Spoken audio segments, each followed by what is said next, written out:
বিটিআৰৰ মুৰব্বী ইউপিপিএলৰ সভাপতি প্ৰমোদ বড়ো ডাঙৰীয়া ইতিমধ্যে আপোনালোকে কামিং আপ দেখিছে গম পাইছে সকলোখিনি কথা বিটিআৰৰ নিৰ্বাচন তেনেই সমাগত যোৱা কিছুদিনত বিটিআৰৰ যে ৰাজনৈতিক পৰিৱেশ টেলিভিছনতে হওক বাতৰি কাকততে হওক আপোনালোকে পঢ়িছে বা দেখিছে মুখ্যমন্ত্ৰী হিমন্ত বিশ্ব শৰ্মাৰ পৰা আৰম্ভ কৰি দিলীপ শইকীয়াৰ পৰা হাগ্ৰামা মহিলাৰী প্ৰমোদ বড়োলৈকে সকলো যোগদানদেহী মনোভাৱেৰে এক প্ৰকাৰ বিটিআৰৰ নিৰ্বাচনত উবুৰি খাই পৰিছে আৰু তেনেকুৱা সময়তে আজি আমি প্ৰথমবাৰৰ কাৰণে বিটিআৰৰ নিৰ্বাচনৰ সন্দৰ্ভত কথা পাতিবৰ কাৰণে অভিমতৰ অতিথি কৰিছোঁ প্ৰমোদ বড়ো ডাঙৰীয়াক শেহতীয়া যেটো ৰাজনৈতিক পৰিৱেশ এই পৰিৱেশটোৰ সন্দৰ্ভতে তেখেতৰ পৰা কিছু কথা আমি জানিম আৰু আপোনালোককো জনাম প্ৰমোদ বড়ো ডাঙৰীয়া আপোনাক মই স্বাগতম জনাইছোঁ আৰু বহুত বহুত ধন্যবাদ জনাইছোঁ যে আপুনি ইমান ব্যস্ততাৰ মাজতো এখিনি সময় মোক দিছে প্ৰথম কথা হ'ল যে ইউপিপিএল গঠন হোৱাৰ পিছত চৰকাৰ গঠন কৰিলে আপুনি মুৰব্বী হ'ল 5 বছৰ এতিয়া শেষ হোৱাৰ সময় এই 5 বছৰীয়া যেটো আপোনাৰ ৰাজনৈতিক অভিজ্ঞতা এটা দীঘলীয়া সময় আপুনি ছাত্ৰ সংগঠনৰ নেতৃত্ব এটা বড়ো জাতীয়তাবাদৰ লগত খুব ওচৰৰ পৰা জড়িত হোৱা এগৰাকী প্ৰকৃত আপুনি সেনানী এই যেটো আপোনাৰ ৰাজনৈতিক যাত্ৰা আৰম্ভ হৈছিল 5 বছৰৰ পূৰ্বে এতিয়া এই যাত্ৰাটো মোটামুটি আকৌ এটা নতুন পৰীক্ষাৰ আপুনি অৱতীৰ্ণ হ'ব আপুনি নিজে কি বুলি ভাবিছে যে আপুনি যেনেকৈ মুৰব্বীৰ আসনত বহিছিল বিটিআৰৰ যেখিনি প্ৰতিশ্ৰুতি দিছিল যেখিনি সপোন দেখিছিল আপুনি কিমানখিনি সফল হ'ল আপুনি মই ধন্যবাদ জনাইছোঁ আপোনাক কোকৰাঝাৰলৈ অহাৰ কাৰণে মূল কথাটো হৈছে কি হয় এটা দীঘলীয়া এটা সংগ্ৰামী এটা মোৰ জীৱনৰ এটা পাৰ্ট আছিলে সংগ্ৰামৰ পাৰ্ট তো সেই পাৰ্টত বহুত কথা দেখিছিলোঁ শিকিছিলোঁ জানিছিলোঁ বুজিছিলোঁ কিন্তু ইটো গোটেই ওৱান সাইডেড এক্সপিৰিয়েন্স আছিলে সেই সময়ত আমি দাবী কৰি আছিলোঁ আন্দোলন কৰি আছিলোঁ আৰু কমপ্লিটলি গভৰ্ণমেণ্টৰ এগেইনষ্টত থাকি কাম কৰিছিলোঁ আৰু পিছত 2020ত মই পাৰ্টিত আহিলোঁ মোৰ কাৰণে এইটো এটা প্ৰত্যাহ্বান স্বৰূপ আছিলে কাৰণটো হৈছে মই জীৱনত কেতিয়াও পলিটিক্সত আহিম বুলি প্লেনিং কৰা নাছিলোঁ হিটো মোৰ এমো নাছিলে আৰু হিটো মোৰ জীৱনৰ সপোনো নাছিলে একো নাছিলে আপুনিও হিটো আগতে খুদিছে মোক দুবাৰমান তো সেই কাৰণে এইটো কমপ্লিটলি এটা নতুন এটা বিষয় মোৰ কাৰণে আছিলে কিন্তু যদিও এইটো মোৰ এম এণ্ড অবজেক্টিভ নাছিলে জীৱনৰ হিটো এটা মোৰ কম্পালচন আহিছিলে যে এখন চুক্তি হৈ গ'ল যেটো তৃতীয় বড়ো চুক্তি বুলি ক'লে এই চুক্তিটো ৰূপায়ণ কৰিব লাগে আৰু সেই চুক্তিটো ৰূপায়ণ কৰিব লাগিলে আমি সিস্টেমত থাকি কাম কৰিব লাগিব আৰু আন কিছুমান সমস্যা আছিলে যি সমস্যাবিলাকৰ সমাধানৰ ক্ষেত্ৰবিলাক সেই সময়ত ৰাজনীতি কৰি থকা ব্যক্তিসকলে মই ভাবিছিলোঁ কি সেই ক্ষেত্ৰবিলাক তেখেতসকলে ঢুকি পোৱা নাই বা বিচাৰি পোৱা নাই ইয়াৰ এটা কথাটো হৈছে কি শান্তি প্ৰতিষ্ঠা কৰা পিছ বহুত মানুহে ভাবে যে পিছটো এনেই অটোমেটিক্যালি আহি যায় শান্তি লাগে শান্তিটো তেনেকা কোনো ডিসকাশনৰ বিষয় বুলি নাভাবে বহুতে শান্তিটো এগেইন এনাদাৰ এটা ইস্যু আছিলে হিটো হল সমন্বয় এনাদাৰ ইস্যু আছিলে সিকিউৰিটি ফোৰ্থ ইস্যু আছিলে ডেভেলপমেন্ট এই চাৰিটা বিষয়টো লৈ পেলাই আমিও যেহেতু সংগ্ৰাম কৰাৰ বিভিন্ন কাৰণৰ ভিতৰত এই চাৰিটা কাৰণো এটা আছিলে তো এই কাৰণে মোৰ এই সময়ত এটা কম্পালচনৰ নিচিনা আহিছে বা এটা অপৰচুনিটিৰ নিচিনা আহিছে যে এবাৰ কামটো কৰি প্লাই চাব লাগে আৰু মোৰ জীৱনৰ লক্ষ্য আৰু উদ্দেশ্য যেটো সমাজক আগুৱাই নিয়া জাতিটোক আগুৱাই নিয়া গতিকে 2020 চনত যেটো এটা অপৰচুনিটি বা যেটো এটা কম্পালচন এটা আহিল এইটো মই অলপমান চ্যালেঞ্জটো একসেপ্ট কৰিলো যে যি হ'ব আগুৱাই যাব লাগিব তো সেই হিচাপে আমি ইলেকশনলৈ আহিল সৰকাৰো হল পৰৱৰ্তী সময়ত এই চাৰিটা বছৰ 5টা বছৰ হ'বলৈ গৈ আছে এইখিনি সময়ত প্ৰথম মানে মনত ৰাখিলো যে শান্তিটো প্ৰতিষ্ঠা কৰিব লাগিব আৰু শান্তিৰ বিষয়টো যেটো স্কুল কলেজ ইউনিভাৰ্সিটি ডিসকাস নহয় শান্তিৰ বিষয়টো যেটো বহুত সময়ত ৰাজনীতিক প্ল্যাটফৰ্ম বিলাকত ডিসকাস নহয় কিন্তু শান্তি নাথাকিলে এটা অঞ্চল আগুৱাই যাব নোৱাৰে ইয়াত শান্তিৰ এবসেন্সত বহুত কিবা কিবি হৈ থাকে যেটো নেকি আমাক সমাজক ক'ব নোৱাৰাকে ক্ষতি কৰে যেনেকৈ অশান্তি ভাইলেন্স হৈ থাকিলে ইন্টেলেকচুৱেল বিলাকে কথা নকয় সমাজৰ মানে বুদ্ধিজীৱীসকল বা যিবিলাক বৌদ্ধিক মহলে মনে মনে থাকে এনেকুৱা এটা পৰিৱেশ যি সকলে সমাজখন নেতৃত্ব দিব পাৰে অশান্তিৰ সময়ত সেই সকলে মনে মনে থাকে আৰু এনেকুৱা যদি মনে মনে থকা পৰিৱেশটো যদি 50 বছৰ হৈ যায় তেতিয়া এটা অঞ্চল বা এটা জাতি একদম তলত পৰি যাব তো আমাৰ কাৰণে চিন্তা আছিল যেহেতু আমি উত্তৰণটো বিচাৰো উন্নয়নটো বিচাৰো আগুৱাই যোৱাটো বিচাৰো সেই কাৰণে আমি সবে মিলি প্লাই ঠিক কৰিলো যে এই পৰিৱেশটো আমি ফেস কৰাটো ভাল সেই কাৰণে আমি ফেস কৰিলো আৰু এই 4টা বছৰত এই মেন 4টা পইণ্ট লৈ কাম কৰিলো কিমান সফল হ'ল আপুনি মইতো ভাবো সাস্টেইন হয় না নহয় এটো আৰু কৰিব লগা আছে কিন্তু ইতিয়ালৈকে সফল বুলি ক'ব লাগিব এনে মোৰ ডায়েৰীত সফল বিফল বুলি বিষয় নাই বাট ষ্টিল যেহেতু আমি কৰিবলৈ বিচাৰিছিলো কৰিছো আৰু এক্সাম্পল দিবলৈ কোনো বোমা ফুটা নাই গোষ্ঠীগত সংঘৰ্ষ হোৱা নাই সো আমি সফল বুলি ভাবিছো সেকেন্ড পইণ্টটো সবে আজি সমন্বয় এটা সময় আছিল দুজন ব্যক্তি এনেকা বড় অসমীয়া বহি কথা পাতিব নোৱাৰা নিচিনা হৈছিল পাতিলেও এটা সৌজন্যতাত পাতিলেও আন্তৰিকতা নাছিল এতিয়া কিন্তু ইটো লাহে লাহে কৈ এই আন্তৰিকতাটো ঘূৰি আহিছিল আৰু 26টা জনগোষ্ঠীৰ মাজত not only between two communities 26 community একেলগে বহি প্লেনিং কৰিব পৰা পৰিৱেশ আহিছে সিকিউৰিটিৰ ক্ষেত্ৰত আপুনি দেখিছে যে এতিয়া ফিয়াৰ যেটো ফেক্টৰ আছিল লাহে লাহে মানুহ কথা কোৱা আৰম্ভ কৰিছে হাঁহিবলৈ আৰম্ভ কৰিছে এটা জনগোষ্ঠী আনটো জনগোষ্ঠীৰ প্ৰগ্ৰাম বিলাক জহা আৰম্ভ কৰিছে আগতে নুজাইছিলে কোচ ৰাজবংশী সকলে এই চন্দ্ৰপাৰত কিবা প্ৰগ্ৰাম পাতে বড় নাহে বড় সকলে কিবা প্ৰগ্ৰাম পাতে কোনো কোচ ৰাজবংশী লোক নাযায় এটা লাহে লাহে সবে বিশুৱা বৈশাগু সবে আহা আৰম্ভ হৈছে সো হিতুটো আমি অলপ সফল হৈছো ডেভেলপমেন্ট ক্ষেত্ৰত যেটো আমাৰ এৰিয়া আছিল হিতু অলপমান নেগলেক্টেড নিচিনা আছিল আৰু কাৰণো আছিল যে ইমান আনসাৰ্টেন হৈ আছে ভাইলেন্স হৈ আছে ল এণ্ড অৰ্ডাৰ সিচুৱেচন হৈ আছে ইয়াৰ সুবিধাটো পলিটিচিয়ানো লৈছিল অফিচাৰো লৈছিল তো ইয়াৰ কাৰণে আমাৰ যে ইনডেক্স ডেভেলপমেন্ট ইনডেক্স নেশনাল লেভেলত লগি চালে বহুত তলত পৰি আছিল গতিকে আমি এসডিজি যেটো সাস্টেইনেবল ডেভেলপমেন্ট গোল আৰু নেশনাল ডেভেলপমেন্ট ইনডেক্স বিলাক চাই পেলাই এটা বিষয়ত আমি কাম আৰম্ভ কৰিলো এতিয়া হেলথ সেক্টৰত এডুকেশন সেক্টৰত বিভিন্ন সেক্টৰত আমাৰ ডিস্ট্ৰিক্ট এটাও অলপমান ওপৰত আহিছে বিটিআৰৰ নিৰ্বাচন যেহেতু একদম তেনে সমাগত স্বাভাৱিকতে আমি বিটিআৰৰ নিৰ্বাচনৰ সন্দৰ্ভতে তেখেতৰ সন্দৰ্ভত আমি কথা পাতিম আপুনি যিখিনি কথা কৈছে যে আপুনি 4.5 বছৰত মোটামুটি আপুনি যেনেকৈ সপোন দেখিছিল বা যেনেকৈ আপুনি ভাবিছিল কিছু পৰিমাণে আপুনি সফল হৈছে বুলি কৈছে আৰু মই ভাবো মোৰ সন্মুখত দুজন প্ৰমোদ বড়ো আছে এজন সংগ্ৰামী প্ৰমোদ বড়ো আৰু আনজন ৰাজনীতিক প্ৰমোদ বড়ো এতিয়া আপুনি সেই সংগ্ৰামী প্ৰমোদ বড়ো জনতকৈ এতিয়া ৰাজনীতিক প্ৰমোদ বড়ো জনক বিটিআৰৰ জনতাই বা অসমৰ জনতাই বেছিকৈ জানে বেছিকৈ চিনি পায় কেতিয়াবা অসমীয়াত আখাৰ কথা আছে যে দূৰৰ পাহাৰ এনেও শুৱনি ওচৰলৈ গলেহে গম পোৱা যায় কিমান খলাবমা আছে আপুনি সংগ্ৰামী প্ৰমোদ বড়ো জনে ৰাজনীতিৰ মেৰপেজটো আপুনি দূৰৰ পৰাহে দেখি আছিল এতিয়া আপুনি প্ৰত্যক্ষভাৱে সোমাই আপোনাৰ এই 4.5 বছৰত বা এই 5 বছৰত অভিজ্ঞতাটো আপোনাৰ কেনেকুৱা হৈছে মানে বিৰক্তি তিতা মিঠা এই সকলোখিনি কেনেকুৱা হৈছে কাৰণ আপুনি মই আকৌ কৈছো যে আপুনি দীঘলীয়া সময় আপচুৰ সভাপতি হৈ আছিল তেতিয়া আপোনাৰ যিখিনি অভিজ্ঞতা এতিয়াতো এই 4.5 বছৰত আপোনাৰ সম্পূৰ্ণ তাৰ পৰা আপুনি বেলেগ এজন হৈছে যিখিনি তেতিয়া আগতে আপুনি দাবী কৰিছিল প্ৰতিবাদ কৰিছিল ধৰ্ণা দিছিল আন্দোলন কৰিছিল এতিয়া সেইখিনি আপুনি নিজে জনতাক ফুলফিল কৰি দিবলগীয়া এটা আপুনি জাগাত আছে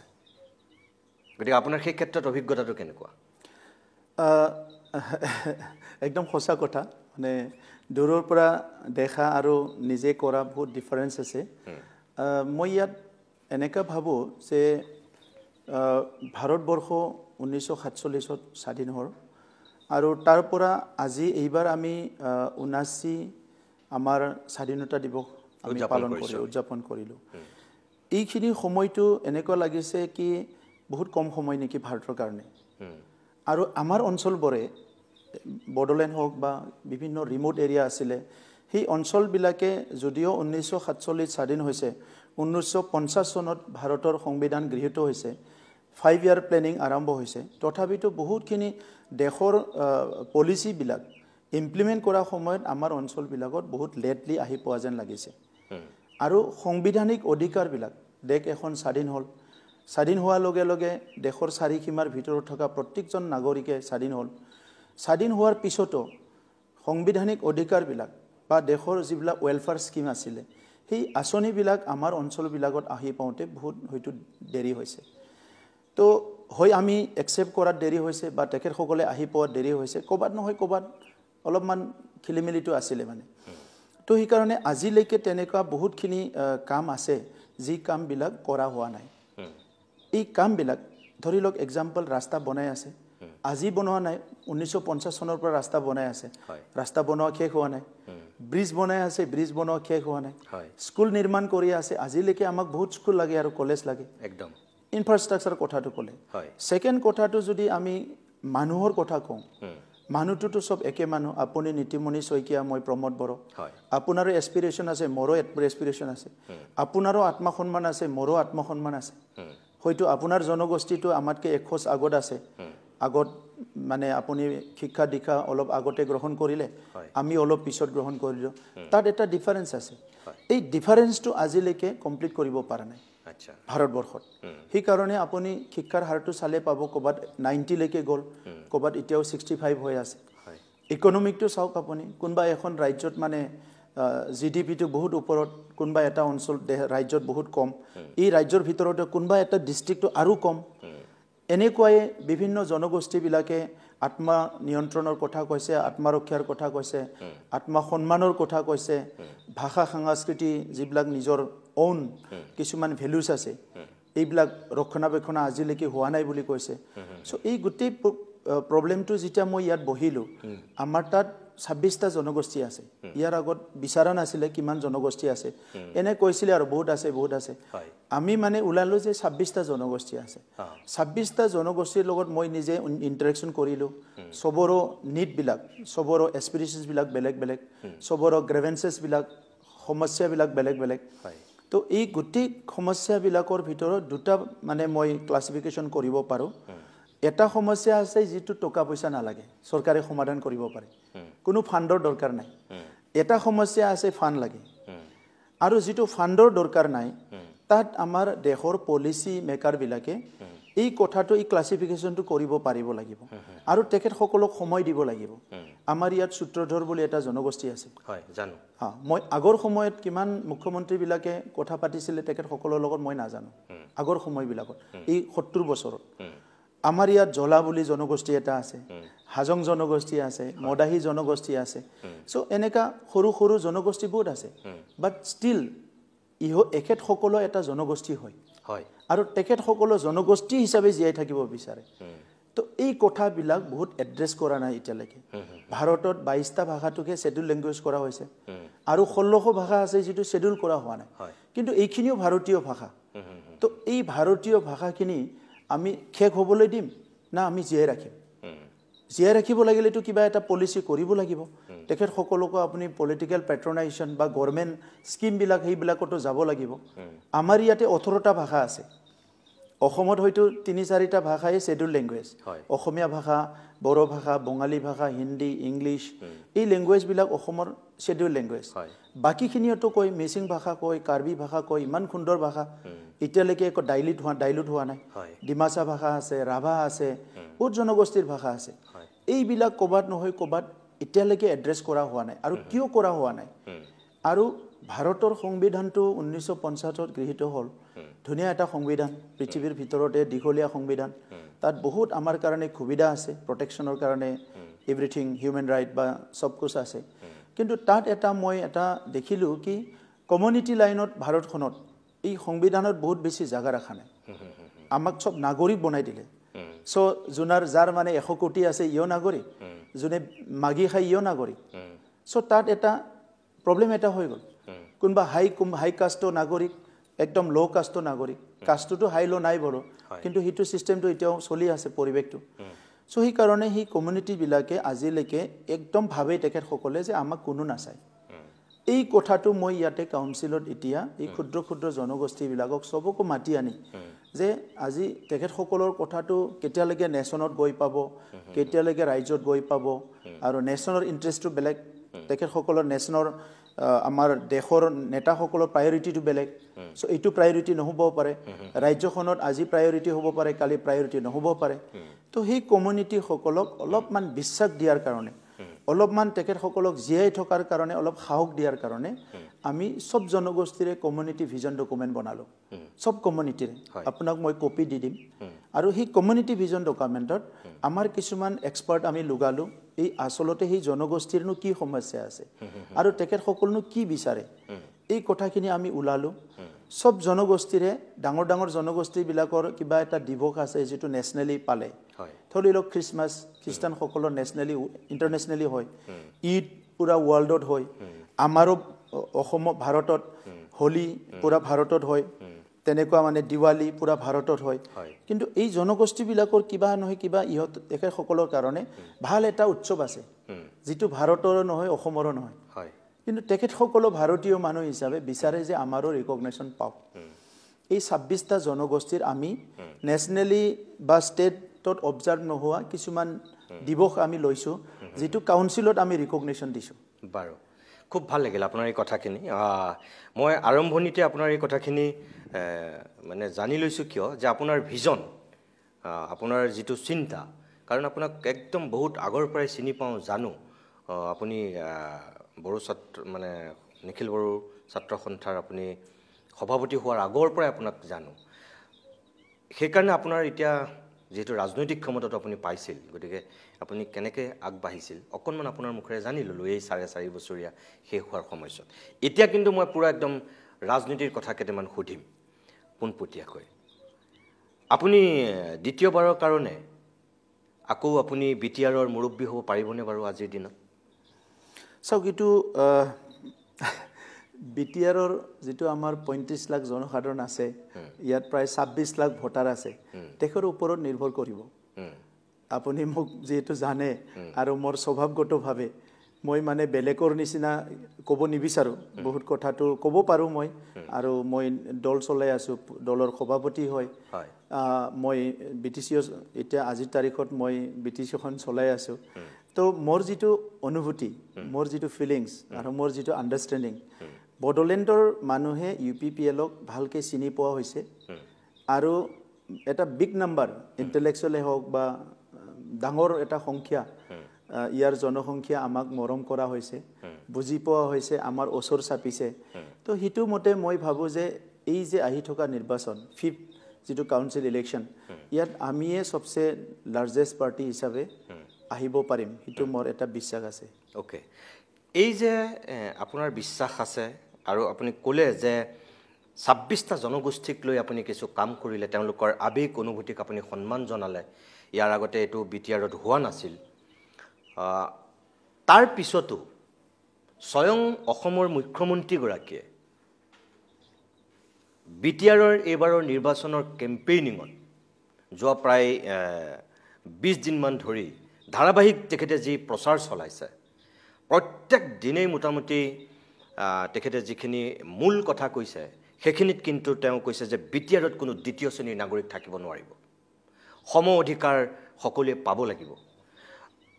আপুনি সকলোকে লৈ আগবঢ়াৰ কথা কৈছে কিন্তু ৰাজ্যখনৰ স্বয়ং মুখ্যমন্ত্ৰীগৰাকীয়ে আপুনি বেয়া নাপাব মই কোৱাৰ কাৰণে যে তেখেতে স্পষ্টকৈ কৈছিল বা বিজেপিয়ে স্পষ্টকৈ কৈছিল যে আমি UPPLৰ বিৰুদ্ধে আমি বা BPFৰ বিৰুদ্ধে আমি একো নকওঁ বা তেওঁলোকৰ বিৰুদ্ধে আমি নিৰ্বাচন নেখেলোঁ আমি আমাৰ বিজেপিৰ হৈ পেলাইহে আমি কথাখিনি ক'ম আৰু আমাৰ মতে আমি আগবাঢ়ি যাম মোৰ আপোনাৰ সুধিবলগীয়া পোনপটীয়া প্ৰশ্নটো এইটোৱেই যে ৰাজনীতিত ক্ষমতাৰ কাৰণে দ্বন্দ্ব হ'বই সংঘাত হ'বই এইটো স্বাভাৱিক কাৰণ নিৰ্বাচনত জয়ী হোৱাৰ ওপৰতেই সকলোখিনি নিৰ্ভৰ কৰে কিন্তু সেই বুলি কিছুমান কথা ৰাজনীতিৰ ঊৰ্ধ্বটোক নেতাই কিন্তু বিচাৰ বিবেচনা কৰিব লাগে কাৰণ ব্যক্তিগতভাৱে মই বিশ্বাস কৰোঁ যে নেতাৰ লক্ষ্যৰ উদ্দেশ্য হ'ব লাগে সদায় সমন্বয় সম্প্ৰীতি একতা দৃঢ় কৰা ক'তো সংঘাত লগোৱা নহয় ক'তো দ্বন্দ্ব লগোৱা নহয় ইয়াত সঁচাকৈ আপুনি যিখিনি কথা কৈছে আপুনি মুখেৰেহে কৈছে নেকি আওপকীয়াকৈ আপুনি কি ইয়াত দুটা শ্ৰেণীৰ সৃষ্টি কৰিলে নেকি যে য'ত দ্বিতীয় শ্ৰেণীৰ নাগৰিক স্বয়ং মুখ্যমন্ত্ৰীয়ে ক'ব লগা হ'ল যে ইয়াত কোনো দ্বিতীয় শ্ৰেণীৰ নাগৰিক হিচাপে জীয়াই থাকিব নালাগিব সম অধিকাৰ পাব লাগিব বা ৰাজ্যিক বিজেপিৰ সভাপতিগৰাকীয়ে যিখিনি কথা কৈছে মোৰতো আপোনাক এতিয়া ক'বলৈ মন গৈছে যে আপোনাৰ ৰাজনৈতিক শত্ৰুতকৈ আপোনাৰ যি বন্ধু যি মিত্ৰ আজিৰ দিনত আপোনাৰ বন্ধুৰূপী সেই আটাইতকৈ ডাঙৰ ৰাজনৈতিক শত্ৰু হৈছে আপোনাৰ মিত্ৰই আজি আটাইতকৈ আপোনাৰ ডাঙৰ শত্ৰু হৈছে বিটিআৰত মানে আপুনি নিশ্চয় জানে মানে politician think of election and statesmen think of generation চ' এইটো এটা কথা এনাদাৰ কথাটো হৈছে কি ৰাজনীতিত কোনো শত্ৰু মিত্ৰ নাই এইটো গেম অফ মানে possibility anything can be happen চ' আজিৰ তাৰিখত বিজেপিয়ে তেখেতসকলৰ কোৰ কমিটিয়ে তেখেতসকলৰ কোৰ এজেণ্ডা তেখেতসকলেহে জানিব আৰু তেখেতসকলে যিবিলাক কথা কৈছে মে বি তেখেতসকলৰ কাৰণে correct may be I don't know' আমি যি কৰিছোঁ এইটো আমাৰ কাৰণে কাৰেক্ট আৰু আমি যিহেতু এই অঞ্চলক লৈ পেলাই 30-40 বছৰ সংগ্ৰাম কৰি আহিছোঁ LP স্কুলৰ পৰা আমি সংগ্ৰাম দেখিছোঁ আমাৰ দুটা জেনেৰেশ্যন একদম সিধা সিধা দুটাৰ জেনেৰেশ্যন এই সংগ্ৰামত সময় দিলে আপুনিতো থাৰ্ড জেনেৰেশ্যন থাৰ্ড জেনেৰেশ্যন বহুতে জীৱনো দিলে আমি যদি চাওঁ মানে একদম 87ৰ পৰা যদি আমি চাওঁ মোটামুটি এতিয়া আপোনাৰ 40 বছৰে হ'ব দিয়কচোন বড়ো আন্দোলনটোৰ এনে 87ৰ পৰা যেটো বহুত মানে এগ্ৰেছিভলি হ'ল হিটো আদাৰৱাইজ 1967ত PTC জন্ম পাই উদয়াচল আৰম্ভ কৰিছিলে হয় 1967 হেটো 1967 হয় তো এতিয়া এই যে নিজৰ দলৰ এজেণ্ডাবিলাক তেখেতসকলৰ এজেণ্ডাটো তেখেতসকলে লৈ যাব আমাৰ এজেণ্ডাটো আমি লৈ যাম চ' আমাৰ এজেণ্ডাটো কি দীঘলীয়া সংগ্ৰাম কৰিলে বহুত মানুহৰ অকাল মৃত্যু হ'ব লগা হ'ল আমাৰ ওমেন্সবিলাক ভিক্টিম হ'ল চিলড্ৰেন্সবিলাক ভিক্টিম হ'ল বহুত কষ্ট কৰি খাচি থোৱা ধন সম্পত্তি জ্বলি গ'ল ইয়াৰ পিছত আমি আহিলোঁ চ' আজিৰ তাৰিখত আমি য'তে নবহক কিয় য'তে নাথাকক কিয় এইটো ৰাজনৈতিক কুৰ্চীতে বহক চৰকাৰ চলোৱা কুৰ্চীতে বহক সামাজিক ক'বাতে বহক বহুত কথা আমি ক'ব নোৱাৰোঁ গতিকে আমি 10টা জেনেৰেশ্যন একে পথতে যদি যাব লাগে বা 5টা জেনেৰেশ্যন একে পথতে যদি যাব লাগে এই অঞ্চলত না শিক্ষা দীক্ষা না সমাজ একো নাথাকিব এতিয়া আমি সিৰিয়াৰ কথা পাতোঁ বেলেগ বেলেগ ৰাজ্য সোমালিয়াৰ কথা পাতোঁ আফ্ৰিকাৰ কিছুমান কাণ্ট্ৰিবিলাক কংগো ৰুৱাণ্ডাবিলাকৰ কথা পাতোঁ চ' আজি এই অৱস্থাবিলাক বহুত বেয়া আমি তেনেকুৱা হ'ব বিচৰা নাই সেইকাৰণে আমি সংগ্ৰামো কৰিছোঁ ব্ৰেকো মাৰিছোঁ সংগ্ৰাম কৰিছোঁ ব্ৰেক মাৰিছোঁ মই বড়ো নেতৃত্বক ধন্যবাদ দিওঁ তেখেতসকলে সংগ্ৰাম কৰিছে জাতিৰ অস্তিত্ব ৰক্ষাৰ কাৰণে জীৱনো দিছে তেজো দিছে কিন্তু সময়ত ব্ৰেকো মাৰিছে গতিকে আজিৰ সময়ত কোনে কি কয় সেইটো তেখেতসকলৰ পাৰ্টিৰ এজেণ্ডা আমাৰ এজেণ্ডাটো হৈছে যে আমি পৰিৱেশটো নষ্ট কৰিব বিচৰা নাই ৰাজনীতি আহিব যাব প্ৰত্যেক 5 বছৰৰ মূৰে মূৰে ইলেকশ্যন হ'ব কাউন্সিল ইলেকশ্যন হ'ব ইয়াৰ back to back assembly election হ'ব তাৰ পিছত পাৰ্লামেণ্ট ইলেকশ্যন হ'ব ভোটটোৱে দি থাকিব লাগিব আগতো ভোট দি আহিছোঁ চ' প্ৰত্যেক ইলেকশ্যনতে হয়তো লিডাৰ চেঞ্জ হ'ব পাৰ্টি চেঞ্জ হ'ব কোনোবা নহয় কোনোবা আহি নেতৃত্ব দিব আজিৰ তাৰিখত মই আছোঁ বুলি মোৰ ক্ষমতাটো মই ধৰি ৰাখিম বুলি মই ইমানলৈকে নাযাওঁ যে য'ত নেকি মোৰ জাতিটো কষ্ট পাব পাৰে মোৰ কাৰণে বেলেগ জনগোষ্ঠীয়ে কষ্ট পাব পাৰে আমাৰ ফাৰ্ষ্ট কথাটো হৈছে সমাজক লৈ জাতিক লৈ আমি আহিছোঁ আৰু সমাজক লৈ জাতিক লৈ আমাৰ এক্টিভিটি আৰম্ভ হৈছে মানে সামাজিক জীৱন কাম কৰাটো আৰম্ভ হৈছে আজিলৈকে এইবিলাক আমি পাহৰি যোৱা নাই ৰাজনীতিক আহিছে বুলি আপুনি যিটো কথা কৈ আছে যে দীঘলীয়া সময় 29 বছৰ মই ছাত্ৰ সংগঠনত আছিলোঁ এইফালে বেছি দীঘল আছোঁ এইফালেতো 5 বছৰে হৈছে গতিকে এই 5 বছৰত আগৰ যিটো এক্সপিৰিয়েঞ্চ আগৰ যিটো লাৰ্ণিং সেইটো এই 5 বছৰত কাৰেক্ট কৰাত মই সুবিধা পাইছোঁ গতিকে আজি মই কাৰেক্ট কৰিবলৈ চেষ্টা কৰিছোঁ আৰু যেহেতু পলিটিক্যাল সায়েন্সৰ ষ্টুডেন্ট নহলিও কামটো যেহেতু পলিটিক্সৰ লগত আছিলে সেই সময়ৰ পৰাই ভাৰতবৰ্ষৰ কথাবিলাকো চাইছোঁ পণ্ডিত জৱাহৰলাল নেহৰু ডাঙৰীয়াৰ পৰা নৰেন্দ্ৰ মোদীলৈকে কোনে কি কৰিলে কোনে কি পলিচি ল'লে গোপীনাথ বৰদলৈ ডাঙৰীয়াৰ পৰা আমাৰ ডক্টৰ হিমন্ত বিশ্ব শৰ্মা ডাঙৰীয়ালৈ কোনে কি কৰিছে কোনে কি কৰা নাই কাৰ সময়ত কোন জাতি সুৰক্ষিত আছিলে কাৰ সময়ত কোন জনগোষ্ঠী অসুৰক্ষিত হৈছে এই কথাবিলাক অধ্যয়ন কৰিছোঁ কাৰণ অধ্যয়ন নকৰিলে আমি সঠিক সিদ্ধান্ত ল'ব নোৱাৰিম সঠিক সিদ্ধান্ত ল'ব নোৱাৰিলে সঠিক নেতৃত্ব দিব নোৱাৰিম গতিকে আজিৰ তাৰিখত BTC ইলেকশ্যনটো সব ৰাজনৈতিক দলৰ কাৰণে এটা ফোকাছ হৈছে এটোতো হ'বই গণতন্ত্ৰ দেশত কিন্তু আমিতো মানে ইপি চেণ্টাৰত বহি আছো যৰ পৰা ভূমিকম্প আৰম্ভ হয় আগত যৰ পৰা মানে গোটেই বড়ো আন্দোলন বা কিবা কিবি গতিকে যোনে ইপি চেণ্টাৰত বহি আছে মেইন জাগাত আমিতো আৰু চাই চিন্তিহে কথা কম চাই চিন্তিহে কাম কৰিম বুজি পাইছোঁ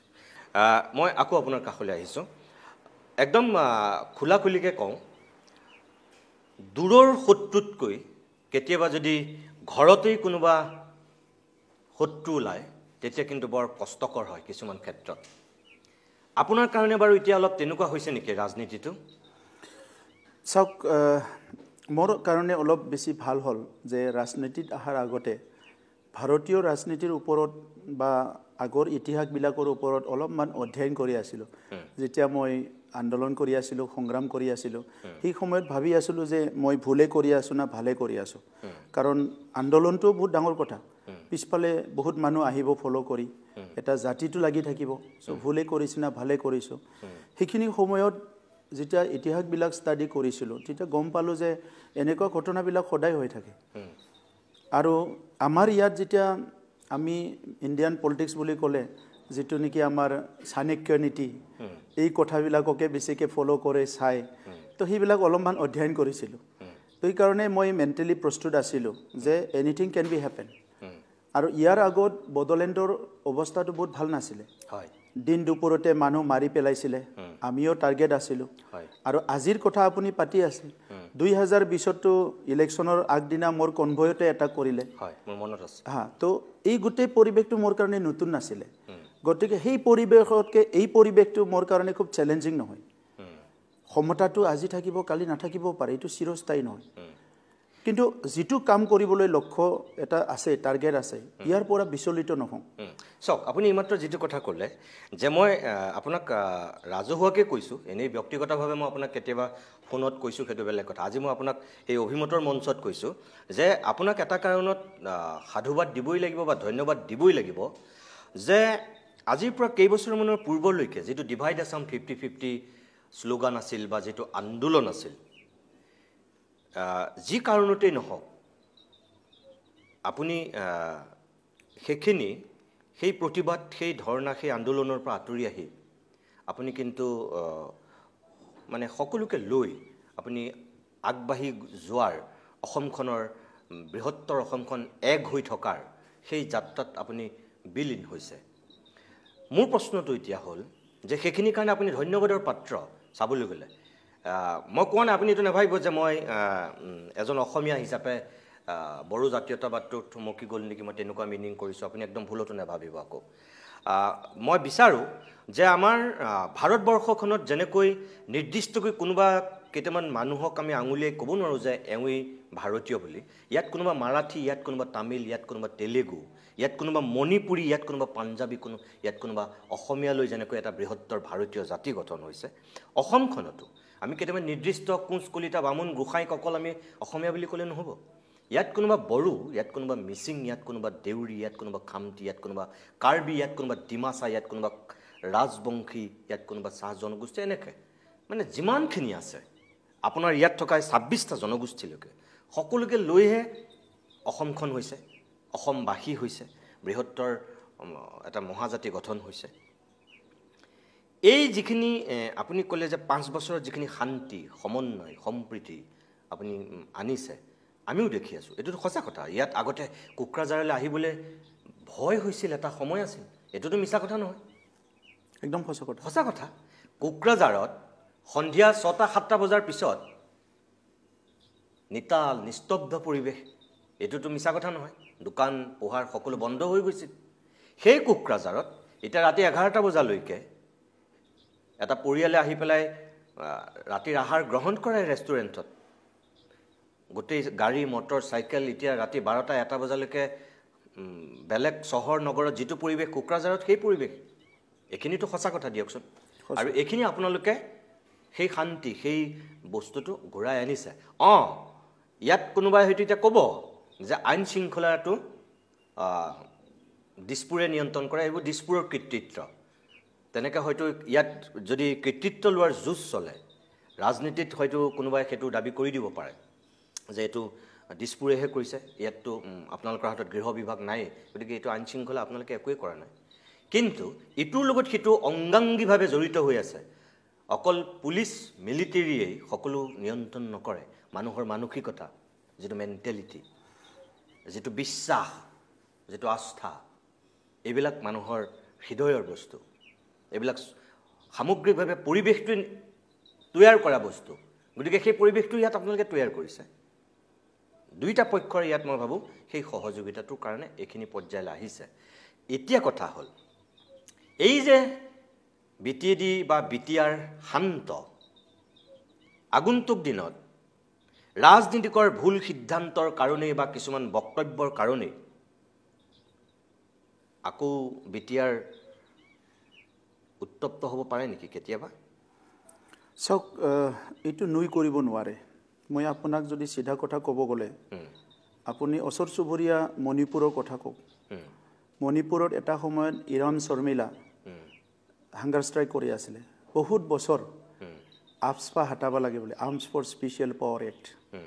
তো মণিপুৰৰ বহুতখিনি অংশত আৰ্মছ ফৰ স্পেচিয়েল পাৱাৰ এক্টটো হাতি গ'ল মণিপুৰত শান্তি আহি গ'ল প্ৰায় 12 বছৰমান একজেক্টলি মই হিচাপ কৰা নাছিলোঁ বাট 12-15 বছৰ আমি যিটো জানো অনুমান কৰোঁ ইমানেই শান্তি হৈ গ'ল আকৌ মণিপুৰ এতিয়া উত্তপ্ত হৈ গ'ল জ্বলি গ'ল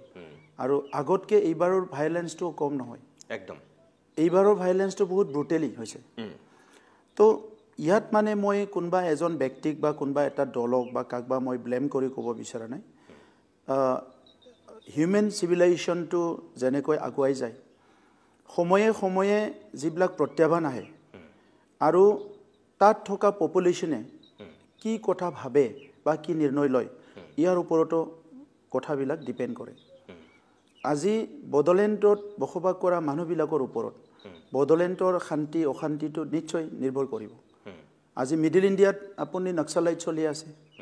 তাত কংগ্ৰেছ চৰকাৰৰ দিনতো বহুত ডাঙৰ ডাঙৰ মানে এনকাউণ্টাৰ হৈ গ'ল 80জন 100জন মানুহ মৰিছিলে আজিও বিজেপি চৰকাৰৰ দিনতো অলপ চলপ হৈ আছে এতিয়া এই কেইদিনত চৰকাৰে অলপ বেছিকৈ দমন কৰিছে চ' এতিয়ালৈকে কিন্তু শেষ হৈ যোৱা নাই প্ৰায় 8টা-10টা ৰাজ্যত নক্সালাইটবিলাক চলি আছে তো এই অঞ্চলবিলাক মই নক্সাল মুভমেণ্টটো নকওঁ বাৰু এইটো বেলেগ আইডিঅলজি কিন্তু উত্তৰ পূৰ্বাঞ্চলত এতিয়া গোটেই মণিপুৰত পৰিৱেশটো নাগালেণ্ডত আজি তেখেতসকলে চিজফায়াৰত আছে আলোচনা কৰি আছে নেভাৰ ন'জ কালি কি হ'ব পৰহি কি হ'ব কাৰণ তাত বহুত অস্ত্ৰ আছে বড়োলেণ্ডত এইটোৱে আমাৰ এটা চিন্তা আছিলে যে এটা সময়ত বেআইনী অস্ত্ৰমুক্ত এটা সমাজ গঢ়িব লাগে বুলি আমি সিদ্ধান্ত লৈছিলোঁ এইটো ভাৰত চৰকাৰ বা অসম চৰকাৰে লোৱা নাছিলে 2009ত মই নিখিল বড়ো ছাত্ৰ সন্থাত আছিলোঁ নিখিল বড়ো ছাত্ৰ সন্থা আৰু কিছুমান বুদ্ধিজীৱী সঘনে ইয়াৰ ওপৰত ব্ৰেইন ষ্ট্ৰমিং হৈছিলে যে বড়ো জনগোষ্ঠী কোনফালে গতি কৰি আছে যদি ভাৰত চৰকাৰে একো নকৰে অসম চৰকাৰে একো নকৰে আমি যদি এনেকৈ যাই থাকোঁ এটা সময়ত আমাৰো বহুত ক্ষতি নহ'বনে এই কথাবিলাক বহুত আলোচনা হৈছিলে আৰু 2009 চনত এটা সিদ্ধান্ত হ'ল যে বড়ো ভূমিৰ পৰা বেলেগ সশস্ত্ৰ সংগ্ৰামীবিলাক কি কৰে নাজানো কিন্তু বড়ো জনগোষ্ঠীৰ পৰা বেআইনী অস্ত্ৰটো আমি লাহে লাহে ৰিমুভ কৰিব লাগিব যদি একেলগে 50 বছৰ একেলগে 100 বছৰ যদি অস্ত্ৰৰ এটা জনজননী যদি অস্ত্ৰৰ প্ৰচলন হৈ থাকে সেইটো পিছত গৈ পেলাই এটা আৰ্মছ কালচাৰত ডেভেলপ হ'ব আৰু মানসিকতাৰ যিটো কথা কৈছে আপুনি এনেকা এটা জেনেৰেশ্যন ওলাই যাব পাৰে যোনে নেকি এনি টাইম আৰ্মছ লৈ ভাল পায় তেতিয়া মানে ক'ৰবাত ৱাইন শ্বপত মদ নাপালেও গুলি মাৰিব ক'ৰবাত মানে লটাৰী খেলাটো যাই গুলি মাৰিব ৰেল ষ্টেচনতো গুলি মাৰিব চ' এই কালচাৰটো আমি ভয় কৰিছিলোঁ আৰু এনেকুৱা হ'লে বড়ো জনগোষ্ঠীৰ বৌদ্ধিক মহল বড়ো জনগোষ্ঠীৰ যিবিলাক দূৰদৰ্শী মানুহবিলাক যোনে নেকি বুদ্ধিজীৱী পেলোৱা কয় সেইসকলেতো আৰু হাত পেৰ নাচালাই মানে কি কয় বন্দুক লাঠি নলয় কিন্তু সেইসকলেহে সমাজৰ দিশ নিৰ্ধাৰণ কৰে আৰু এই মানুহবিলাক যেতিয়া অস্ত্ৰৰ প্ৰচলন হৈ থাকে সেই মানুহবিলাকৰ মুখ বন্ধ হৈ যায় বড়ো জনগোষ্ঠীটো তেখেতে হৈছে তেনেকুৱা হৈছে বহুত নেতাবিলাকক হত্যা কৰা হৈছে সাহিত্য সভাৰ নেতা পৰ্যন্ত হত্যা কৰা হৈছে গতিকে বন্দুক লৈ আমাৰ যিমান লাভ হৈছে সমান লছটো হৈছে তো এই কথাটো এনালাইসিস কৰি 2009 চনত আমি সিদ্ধান্ত লৈছিলোঁ যে বড়ো জনগোষ্ঠীৰ পৰা অন্তত বেআইনী অস্ত্ৰটো দূৰ কৰিব লাগে 2009 পৰা 2020 লৈকে বহুত কেম্পিং বহুত আলোচনা বিলোচনা কৰা হ'ল 2020 আগত ভাৰত চৰকাৰৰ যিবিলাক পলিসি হেতু আমি বহুত চেষ্টা কৰিলো যে এটো আইবিৰ পৰা আদি কৰি সবৰ লগতো কথা পাতিলো যে চুক্তিটো কৰিব লাগে অসমৰ তেতিয়া অসম চৰকাৰ বিজেপি চৰকাৰ হয় সৰ্বানন্দ সোণোৱাল ডাঙৰীয়া চিফ মিনিষ্টাৰ তেখেতৰ লগতো কথা পাতিলো আজিৰ মুখ্যমন্ত্ৰী ডাঙৰীয়া চিফ মিনিষ্টাৰ নাছিলে তেখেতৰ লগতো কথা পাতিলো তেনেকা কথা পাতি আমাৰ সংগ্ৰামী সকলৰ লগতো এগ্ৰিমেন্ট কৰিলো কথা পাতি যে এটা পইণ্টত আহিলো যে আমি ফিনিশিংত আনিব লাগে সেই কাৰণে শান্তি চুক্তি হ'ল কিন্তু সাস্টেইন কৰাটো আপোনাৰ প্ৰশ্নটো হ'ল সাস্টেইন কৰিব নে নাই একদম সাস্টেইন কৰাটো আজিৰ পলিটিক্যাল লিডাৰ আজিৰ সোশ্যাল লিডাৰ আজিৰ গভৰ্নমেন্ট ইয়াৰ ওপৰত নিৰ্ভৰ কৰিব কাৰণ 50 বছৰে এটা ঘাও 50 বছৰে এটা বেমাৰ 5 বছৰত শেষ হৈ নাযায় চেষ্টা কৰিছে বহুত চেষ্টা কৰিছে মই ধন্যবাদ দিব লাগিব সব স্টেক হোল্ডাৰে চেষ্টা কৰিছে কি আমি শান্তিটো কন্টিনিউ কৰিব লাগে পিছটো কন্টিনিউ কৰক আৰু এই কথাটোকে আমি মনত পেলাবলৈ বা এই কথাটো পাহৰি পেলাবলৈ আমি বহুত প্ৰগ্ৰাম পাতিছো আজি ডুৰান্ড কাপ ফুটবল চলি আছে আগতো হোৱাই নাছিলে ইটো প্ৰায় 24 কান্ট্ৰীত চাই এছিয়াৰ সবচে ওল্ডেষ্ট ডুৰান্ড কাপ অলপ আমাৰ ফান গৈছে কিন্তু আমি এটো কৰি আছো আমি ইয়াত লিড ফেষ্টিভেল কৰিছো গোটেই বিশ্বৰ মানুহ আমাৰ লিটাৰেচাৰ ফেষ্টিভেলত আহে বেছি প্ৰচাৰ নাপায় কাৰণে হয়তো গুৱাহাটীত বহুতে নাজানে আমাৰ লিড ফেষ্টিভেলত বহুত মানুহ আহে আমাৰ ইয়াত ইন্টাৰনেশ্যনেল ড্ৰামা ফেষ্টিভেল কৰিছো জানো আমাৰ নিউজ হয় বলে যত লেটিন আমেৰিকাৰ পৰা আদি কৰি বহুত ইয়াত আহিছে মানে জাৰ্মানৰ পৰা আহি ড্ৰামা টিম বিলাক আহি ইয়াতে ড্ৰামা কৰিছে লাহে লাহে কৈ মানুহ বিলাক যাহতে পাহৰি যায় এবাৰ সিএম কাপ ফুটবল পাতিছো ভিসিডিসি সিএম কাপ ফুটবল পাতিছো এডুকেশনত আমি বহুত ফোকাস কৰিছো ইউথ বিলাক এংগেজ কৰাইছো আৰু কমিউনিটি বিলাকক আমি হ্যাপিনেস মিশনৰ দ্বাৰা অলপ ইন্টাৰেকশন প্ৰগ্ৰাম কৰাই আছো 3 বছৰ আমি যোনটো জনগোষ্ঠীৰ লগত সংঘাত আছিল ধৰি লওক মাইনৰিটি আৰু বড়ো সংঘাত আছে মাইনৰিটি অৰ্গানাইজেশ্যন বিলাক তেখেত সকলৰ ইউথ বিলাক আমি ইন্টাৰেকশন প্ৰগ্ৰাম পাতিছো আদিবাসী বড়ো সংঘাত আছিল ইন্টাৰেকশন প্ৰগ্ৰাম পাতিছো তেনেকা কৰি এটা লেভেলত আহি গৈছে কিন্তু আহি থকা সময়ত এই এনভায়ৰনমেন্টটো এই পৰিবেশটো ভাল কৰি ৰাখাটো সকলোৰে দায়িত্ব এটো কোনোবা এজনে নোৱাৰে মই অকলে পাৰা মই আপোনাক হেতুকেটো কলো এতিয়া মোক ক্ৰেডিটো নালাগে আৰু মই অকলে নোৱাৰে এতিয়া নিৰ্বাচনৰ সময়ত যেটো কথাক লৈ ৰাজনীতিটো হৈ আছে এতিয়াতো ধৰক মই খোলাকে কৈ দিছো আপোনাক যে এটা সময়ত ইয়াত বড়ো আৰু অনাবড়োৰ কথা এটা আছিল আৰু আনকি হীৰাখৰণীয়া হতে ইয়াত যেটো ৰাজনীতি কৰিছিল অনাবড়ো সকলক লৈতো তেওঁলোকৰ ৰাজনৈতিক উত্থানটো হৈছিল হয় নে নহয় এতিয়া এবাৰ বিজেপিয়ে যেটো এতিয়ালৈকে নিৰ্বাচনী প্ৰচাৰ চলাই আছে সেই প্ৰচাৰটোত কি কৈ আছে এতিয়া ইয়াত মই আপোনাক কিছু সময় পূৰ্বে হেতুকে কলো যে ইয়াত কোনো দ্বিতীয় শ্ৰেণীৰ নাগৰিক হৈ থাকিব নোৱাৰিব আৰু ইয়াত সকলোৱে সম অধিকাৰ পাব লাগিব মোৰ কথাটো হ'ল যে ইয়াত সেই মানসিকতাটো এতিয়া কোনে সৃষ্টি কৰিছে যে আপুনি সৃষ্টি কৰিছে নে হেতু আন ৰাজনৈতিক দলে সৃষ্টি কৰিছে ইয়াত আৰু যদি হেতু হৈছে তেনেহলে আগন্তুক দিনতটো এই শান্তি এই সমন্বয়টো আকৌ ব্যাঘাত হ'ব সক আপুনি থাৰ্ড এম্পায়াৰ হিচাপে আপোনাৰ দৃষ্টিভংগীটো ৰাখিছে মই ইয়াত মানে one of the stakeholder হিচাপে যে ইয়াত আমি কাম কৰি আছো সো আমাৰ অবজেক্টিভটো হ'ল পিছটো কোনো কাৰণত মানে কি কয় এটো দূৰ হ'ব নালাগে যেনেকৈ আমি আহিছো এটোটো 5টা বছৰ হে বহুত বেছি নহয় যদি 20-25 হৈ যায় এটা জেনাৰেশন শান্তিত যাব যেতিয়া এটা জেনাৰেশন হ'ব নেক্সট জেনাৰেশনৰ এটো হয়তো ঠিক হৈ যাব গতিকে first generation movement second generation movement third generation movement কিয় তেখেত সকলে সিস্টেমক বেয়া পাইছিলে কিয় ভাল পাইছে কি আছে এই কথাবিলাক সব বুজি পাই জানি খুনি কৰা মানুহবিলাক এতিয়াও জিন্দা আছে সো তেখেত সকলে ভাল পাইছে না বেয়া পাইছে তেখেত সকলৰ কমেন্টটো তেখেত সকলে দিব মই এজ এ ষ্টেক হোল্ডাৰ যে যিকিনক পলিটিক্যাল এপ্ৰোচ যিকিনক সোশ্যাল এপ্ৰোচ যিকিনক মুভমেন্ট যেতিয়া আমি মুভমেণ্ট কৰি আছিলোঁ তেতিয়া আমিও ভাবিছিলোঁ যে আমি কোৱা কথাটো কোনোবা কাৰোবাৰ তাত আঘাত হৈছে নেকি যে মোক বহুতে কৈছিলে যে ডিভাইড আছাম 50-50 টো ক'ব নালাগে আন্দোলনত বেলেগ শ্লোগান দিয়ক যে ডিভাইড আছাম 50-50 টো ক'লে আমাৰ বহুতৰ আঘাত হয় নিশ্চয় এইটো হ'ব পাৰে সো তেনেকা কথাবিলাক আমি আগৰ পৰাই চাই আহিছোঁ শিকি আহিছোঁ জানি আহিছোঁ গতিকে আমি বহুত ৰেষ্ট্ৰেইন হৈ আছোঁ যে বহুত কথা জানিলেও শুনিলেও ক'ব নালাগে আৰু আমাৰ মানুহবিলাকে শিকি আছে এতিয়া পলিটিক্সটো বহুতেতো বহুত আগৰ পৰা পলিটিক্স কৰিছে আমিতো পলিটিক্সৰ নিউ কামাৰ সো এনি পৰিৱেশে আমাক এনি সিচুৱেশ্যনত লৈ যাব পাৰে কিন্তু যেহেতু আমি এক্সপিৰিয়েন্স কৰি আহিছোঁ সেই কাৰণে আমি সব বস্তুকে চাই আগবাঢ়ি আছোঁ কিন্তু যদি জাতিৰ ক্ষতি হোৱা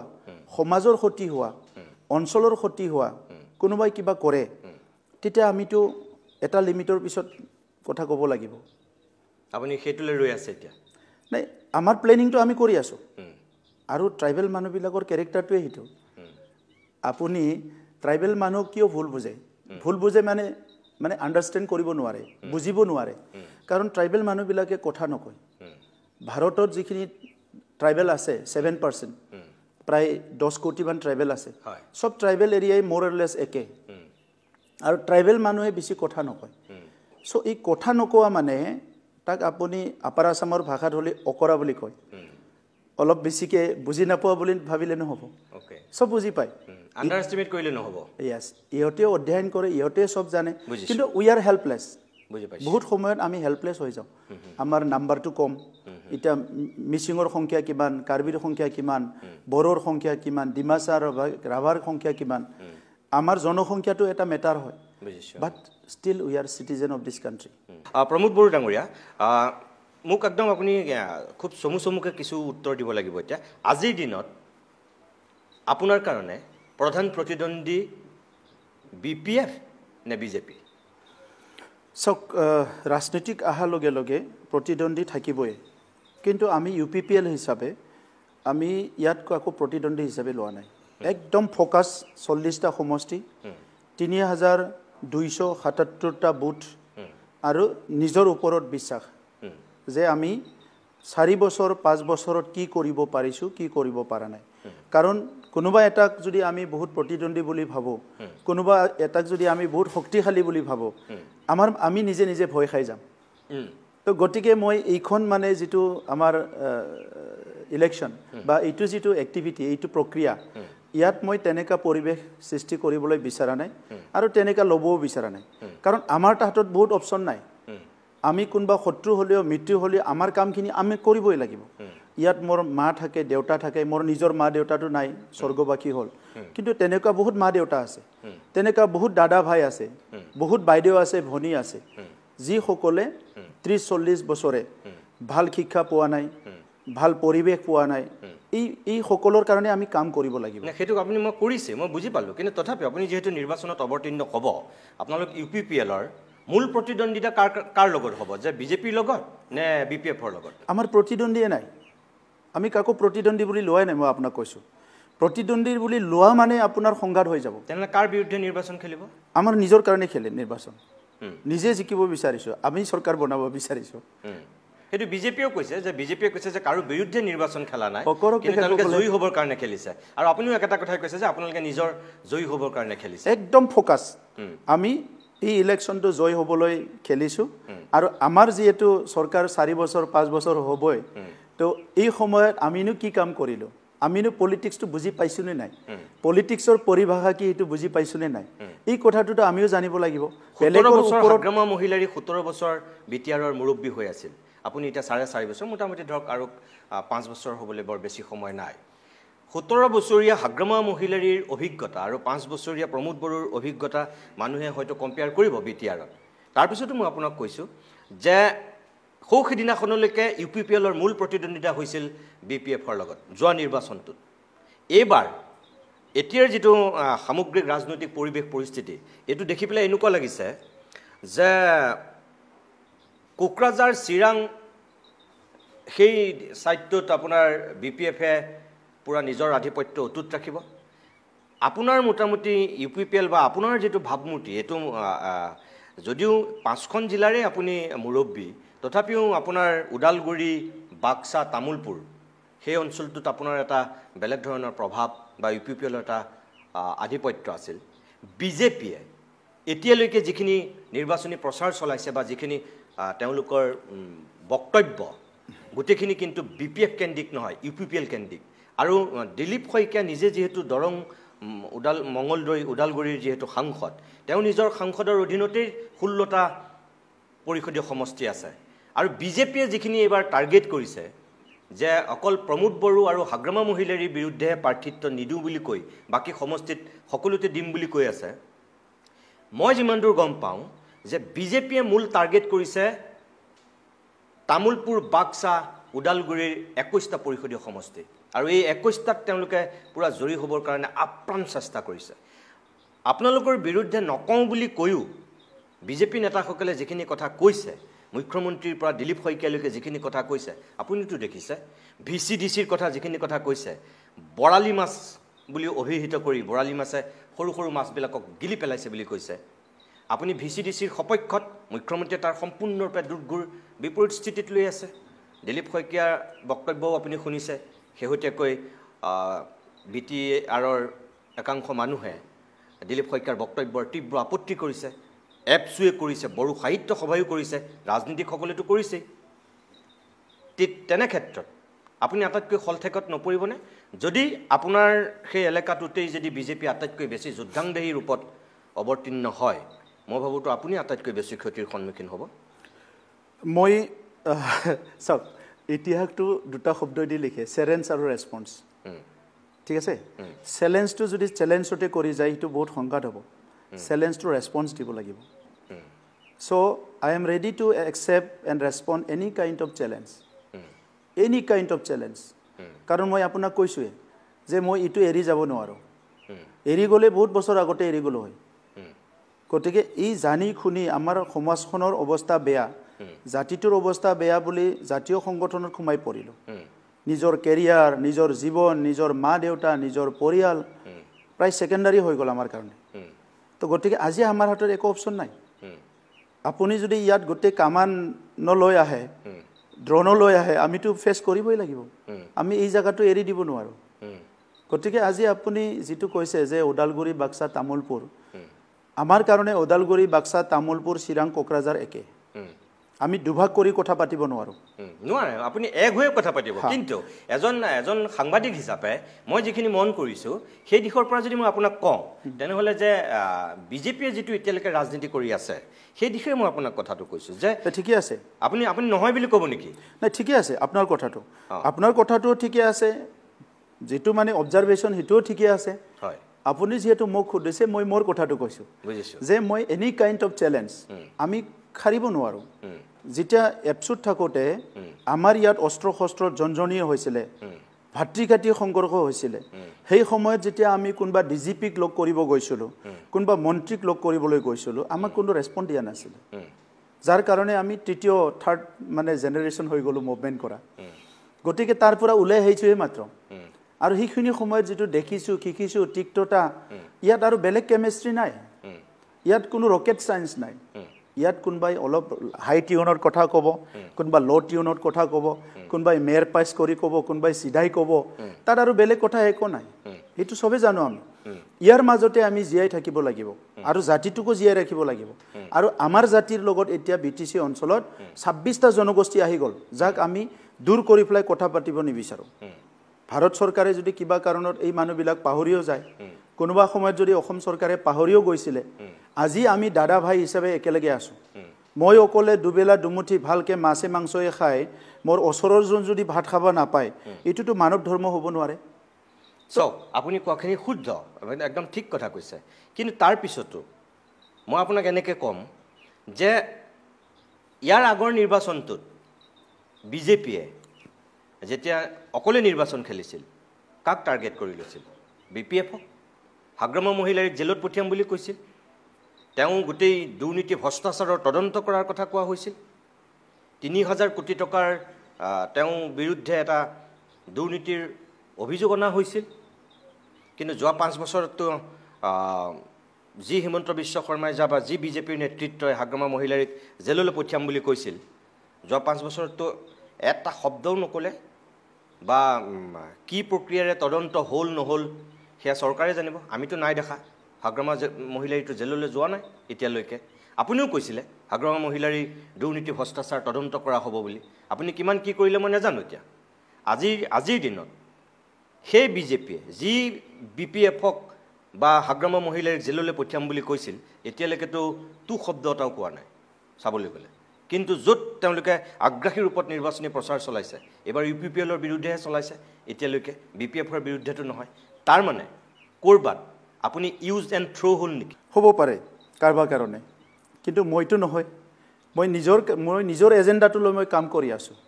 সেইটো আপোনালোকৰ থাৰ্ড পাৰ্টি যিটো এনালাইচিছ বা কোনোবা কাৰোবাৰ কাৰণে হ'বও পাৰে যে মই তাক ইউজ কৰিলোঁ তাক থ্ৰ' কৰিম বাট মই তাত নাই আপুনি না মোক ইউজ কৰিব পাৰিব না মোক থ্ৰ' কৰিব পাৰিব 2020 আমাৰ পৰিৱেশটো আছিলে যে আমি চৰকাৰ গঠন কৰিব লাগে 2020 আগত ভাতৃঘাতী সংঘৰ্ষ হ'ল জনগোষ্ঠীগত সংঘৰ্ষ হ'ল মদ ভাং জুৱা এই অঞ্চলত বহুত বেছি প্ৰচলন হ'ল কোনো ভাল পৰিৱেশ নাই চ' এনি ৱে যে সেই সময়ৰ শাসনটো অলপ সময়ৰ কাৰণে দূৰ কৰাটো দৰকাৰ আছিলে তো সেইকাৰণে আমি চৰকাৰ বনালোঁ আৰু চৰকাৰ বনাই আমি প্ৰায়ৰিটি সেইটোৱে ৰাখিলোঁ এতিয়া